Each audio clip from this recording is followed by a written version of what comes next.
¿Qué tal? ¿Cómo están ustedes? Bienvenidos a Economía de Frente con Alejandra Marcos y Ernesto Farel Santoscoy. Muchos temas, la mayor parte de ellos nacionales. Comenzamos.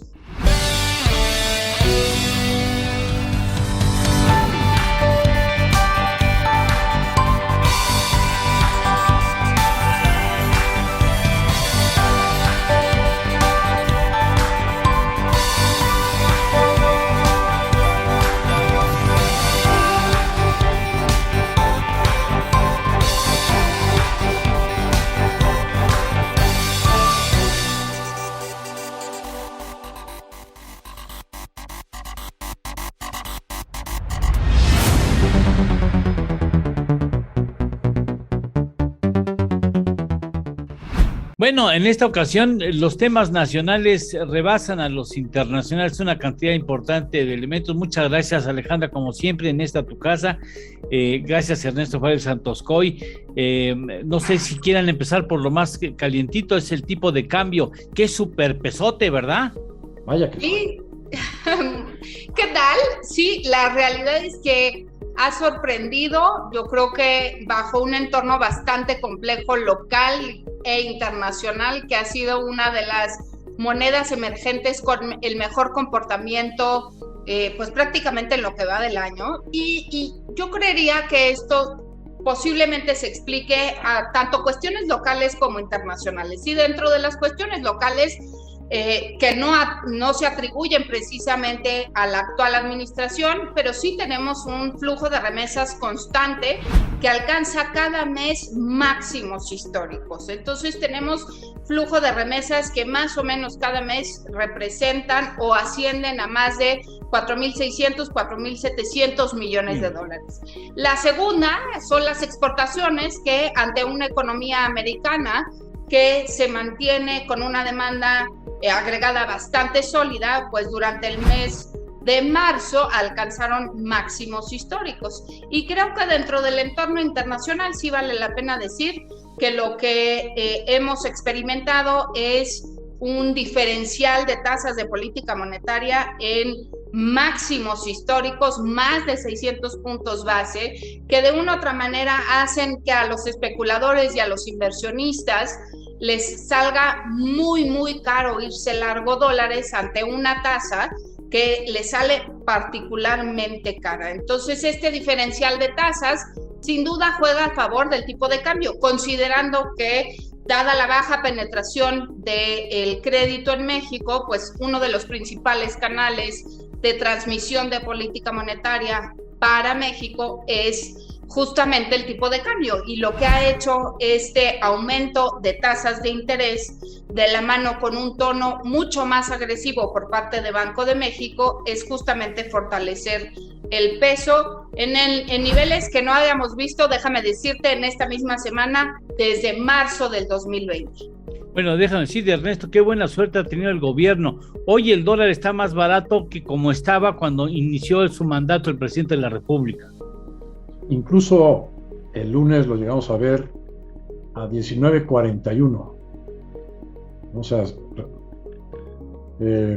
hace unas semanas yo ya veía difícil que lo volviéramos a ver abajo de 20 pesos, porque la Reserva Federal pues emprendió su normalización de la política monetaria, que consiste en empezar a incrementar sus tasas, y a partir de este mes empieza a recoger dinero, o sea, a recoger dólares de la circulación. Entonces es todo lo opuesto a lo que sucedió hace 2 años con la pandemia, que se pusieron a inyectar dólares en cantidades nunca antes vistas, y adicionalmente pues bajaron la tasa de interés a 0. Entonces ahí se favoreció en aquel entonces a un dólar débil, y ahora pues si la Reserva Federal desde marzo ha empezado a subir tasas y empieza este mes a recoger dinero, y todo parece indicar que las tasas van a subir más fuerte, y eso ya se reflejó, por ejemplo, en las tasas de los bonos del Tesoro. Es decir, ya las tasas del mercado ya están incorporando esas tasas más altas. Pues deberíamos estar viendo más bien un dólar fuerte y un peso, por lo tanto, débil. Y todo lo contrario, seguimos viendo pues una tendencia a que el peso se vuelve a fortalecer. ¿Qué tan permanente o duradero es este efecto? sí me parece que no va a durar mucho, no sé qué diga Alejandra, pero yo creo que esto es pues, bastante coyuntural y sobre todo se refiere a los factores que ya ha mencionado Alejandra, ¿no? Si tienes un diferencial de tasas de interés en pesos muy favorable para los que invierten en pesos, tienes flujos de remesas nunca antes vistos. Bien, una duda extra, Alejandra. Yo hubiese pensado que con la normalización de la política monetaria y fiscal en Estados Unidos con motivo de la pandemia, las remesas se iban a disminuir, no seguirían creciendo. Y es que lo que pasa, sí, sin duda es una gran pregunta, y es que lo que pasa es que hay que voltear a ver el mercado laboral en Estados Unidos, que de hecho esta misma semana vamos a tener los datos de empleo que en teoría deberían de indicar un pleno empleo en Estados Unidos, más de 332,000 puestos de trabajos creados, esa es la expectativa, pero en general, aunque no se cumpliera ese dato, sí tenemos varios meses que apuntan a que la economía americana no solo está en pleno empleo, sino se está sobrecalentando de acuerdo justamente a la creación de puestos de trabajo. Déjame darte un dato, el tema de salarios sigue siendo un tema, se aceleran entre 4 y 5% de manera mensual, se han jubilado más de 5 millones de trabajadores en los últimos 12 meses en el mercado americano, y si vas a Estados Unidos hoy prácticamente todo mundo está queriendo contratar y la realidad es que no alcanzan. Hay más de 1.6 puestos de trabajo ofrecidos por cada 0.6 personas que quieren trabajar, y eso justamente habla de la estrechez de la economía de Estados Unidos, por lo que pese a la restricción monetaria en Estados Unidos, la realidad es que en términos de empleo la economía está al rojo vivo y por eso seguimos observando casi todos los meses máximos históricos en remesas. Pues vámonos, Ernesto. Sí, ¿qué hacemos aquí? ¿No? Sí, ¿no? No pagan mal, ¿eh? No. Por lo menos están pagando $12 por hora. Bueno, no quería la economía estadounidense llegar a los 15, pues es un buen momento, sí. ¿No? Sí. ¿No? Pero no, yo digo así a los indocumentados. Sí, bueno, por supuesto. Pues no podríamos ir en otra condición. No creo que nos acepten ya a nuestra edad, difícilmente nos van a decir, sí, vénganse, por favor, jóvenes. Jóvenes ya no aplica. Pero bueno, vamos a una pausa y regresamos.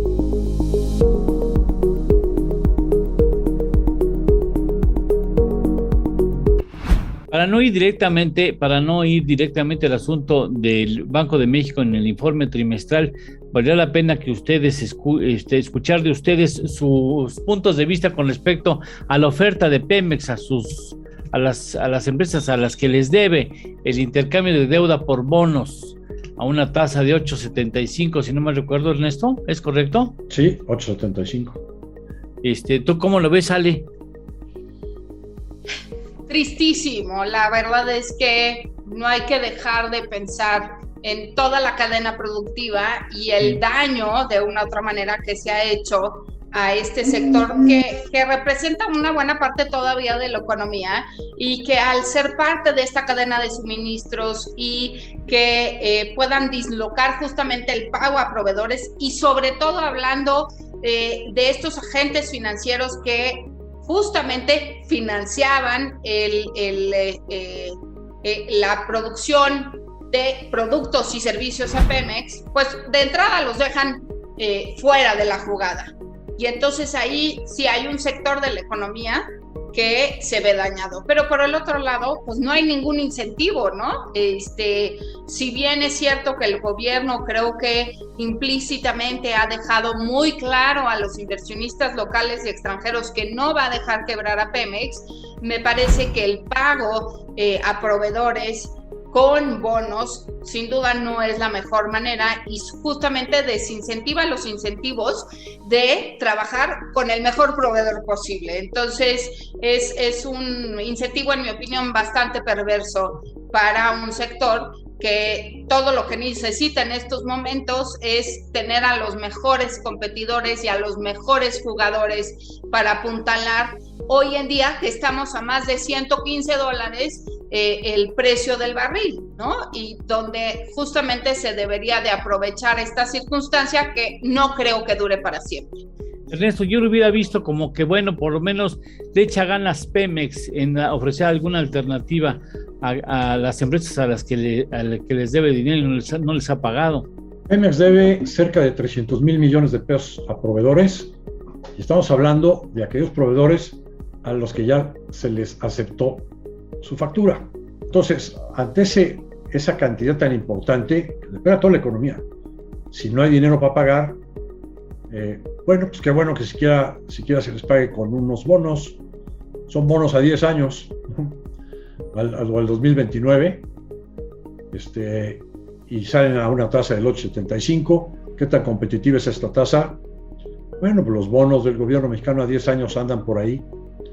Yo casi me atrevo a apostar a que esta fue una iniciativa de Rogelio Ramírez de la O, sí, para tratar de pues influir un poco a que las cosas en la parte económica no sean tan graves, ¿no?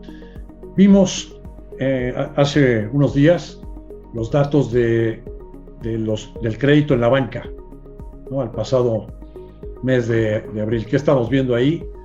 Pues que se reanima el crédito al consumo, un poco menos el crédito hipotecario, pero lo que sí no se reanima es el crédito a las empresas. Y es que las empresas no están en una situación de liquidez adecuada, más bien están todos... Ni ven a la vista algo interesante, ¿eh? No, el gobierno no les dio ningún plan de apoyo, la banca de desarrollo tampoco, solamente hubo reestructuras de créditos. 2 o 3 reestructuras tuvieron que hacer en sus propios créditos ya tomados, y hasta ahí, párale de contar.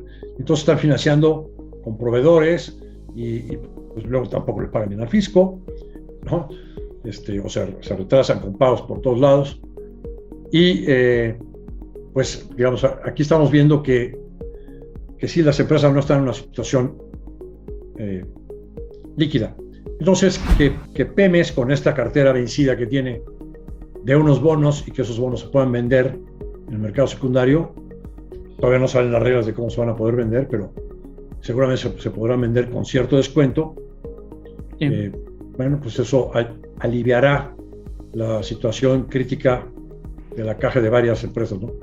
Ahora, y como bien lo señala Alejandra, pues, finalmente esto va a ahuyentar a buenos proveedores de petróleos mexicanos. Se dicen, pues si me van a pagar tarde y después con bonos y a descuento, yo paso, ¿no? Y a 10 años.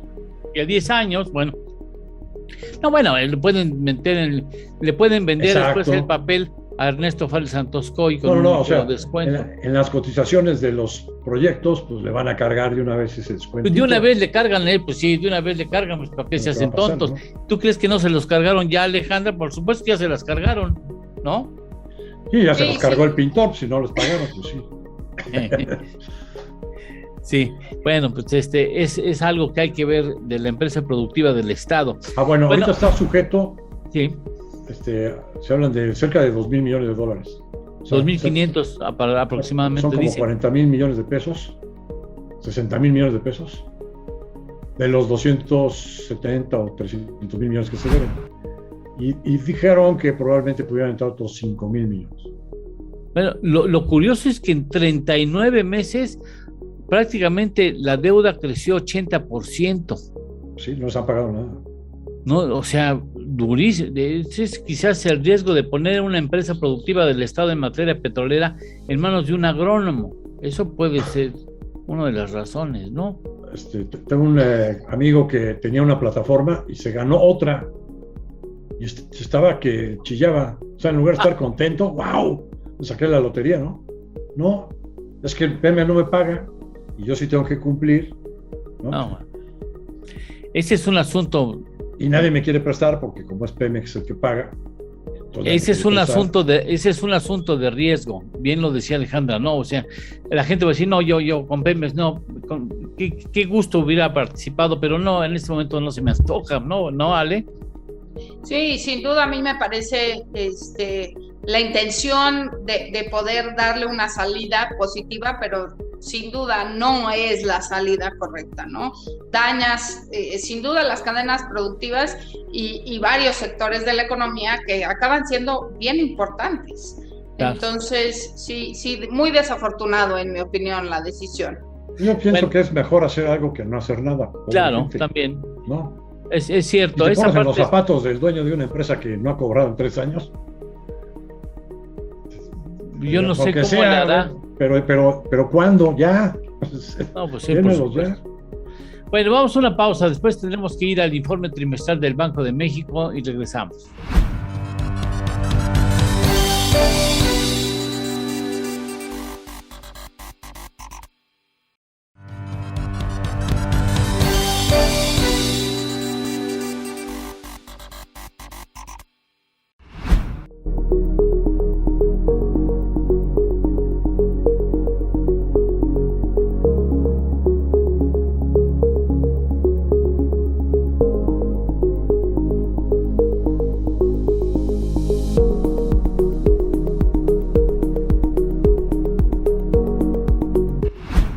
¿Te gustó el informe, Ale?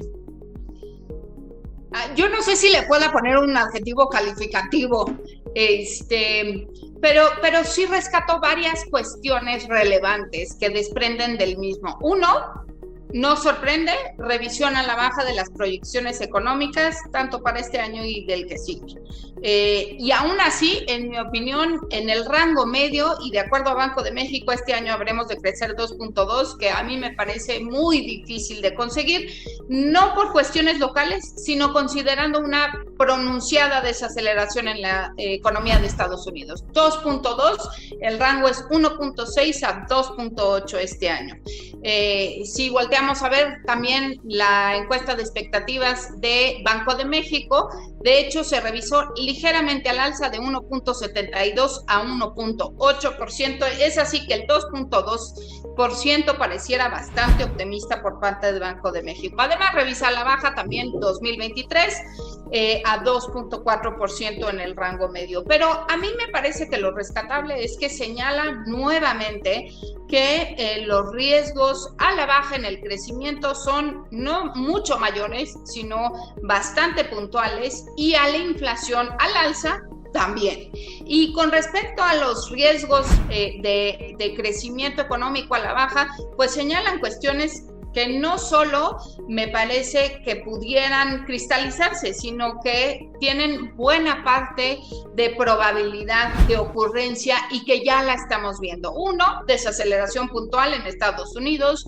2, condiciones financieras con menor holgura a nivel mundial, particularmente en Estados Unidos. Hoy decía Ernesto hace rato, ya comenzó la reducción de la hoja de balance en Estados Unidos. El tema de China y las cadenas productivas, que si bien se han relajado las condiciones de movilidad, hoy hasta la fecha seguimos presenciando que hasta la fecha no se han ordenado o regularizado por completo estas cadenas productivas y que pueden seguir siendo un factor importante hacia adelante. Entonces, me parece que esta estimación pudiera pecar, de optimista. Y por el lado de la inflación, pues creo que también el tema de los energéticos, ya tenemos casi declarado un embargo al petróleo ruso por parte de Europa a concretarse a finales de este año. Muy probablemente veamos a un precio del petróleo no solo que no baja, sino en cualquier disrupción pudiera incluso escalarse. Eso nuevamente va a pegar a la inflación a nivel global. Los precios de los granos, trigo, maíz, me parece que siguen siendo un factor medular en este tema de inflación. Y más allá, todo el mundo está esperando que hacia el segundo semestre de este año la inflación en Estados Unidos haya alcanzado su pico y descienda. Y si no es así, y acabamos importando más inflación, y creo que por eso vale la pena rescatar que el comunicado y el tono de las minutas de la última reunión de Banco de México justamente apuntaban y ponían sobre la mesa la discusión de 75 puntos base. ¿Se atreverá Banco de México a que por primera vez en la historia aumente 75 puntos base? No sé, me parece que la decisión está bastante dividida, pero de entrada ese tono, tanto del informe trimestral de hoy publicado por Banco de México como el tono de las minutas apuntan a que Banco de México por lo menos está pendiente y, en mi opinión, cumpliendo. ¿Tú irías por 75 puntos base, Ernesto? Si fuera integrante de la Junta de Gobierno. Si fueras subgobernador del Banco Central.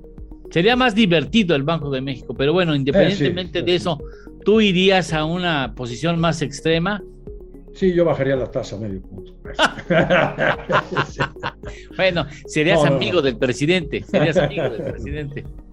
No, yo creo que hay que irse más o menos, o sea, el tipo de cambio que acabamos de ver tan fuerte me está reflejando que el premio en pesos es adecuado.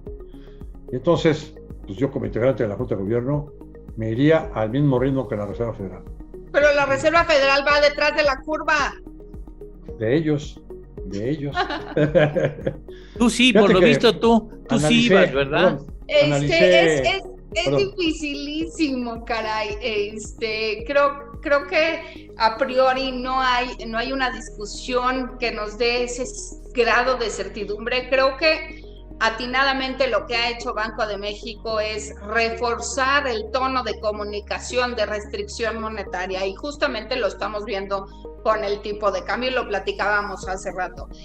Pero sí es cierto que cualquier sorpresa inflacionaria en Estados Unidos va a hacer que ponga en jaque, si me permiten la expresión, a la Reserva Federal, y entonces agárrense porque la volatilidad comenzará mucho más grave de lo que estamos viendo ahorita, y la restricción monetaria inclusive mayor aún. Entonces, sí, coincido con Ernesto en esta ocasión. Yo creo que 50 es lo correcto, pero no podemos descartar que en el escenario y sobre la mesa está puesta la discusión.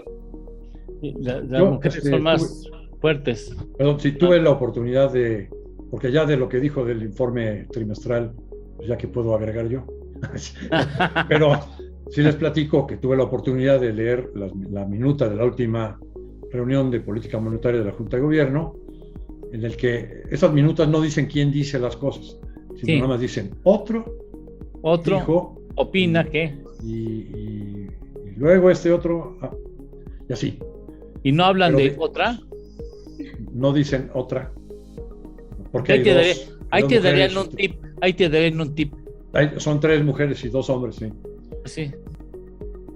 Bueno, y de 5 integrantes, 4, sí, o sea, lees lo que dicen y dirías, estos sí van a subir 3/4 de punto, o si no a eso, sí quieren llevar la tasa pues, por ahí del 9%, la que hoy está al 7%. Bien. Es la tasa neutral. Hablan de que deberían dar arriba de inflación entre el 1.8 al 3.4, arriba de inflación.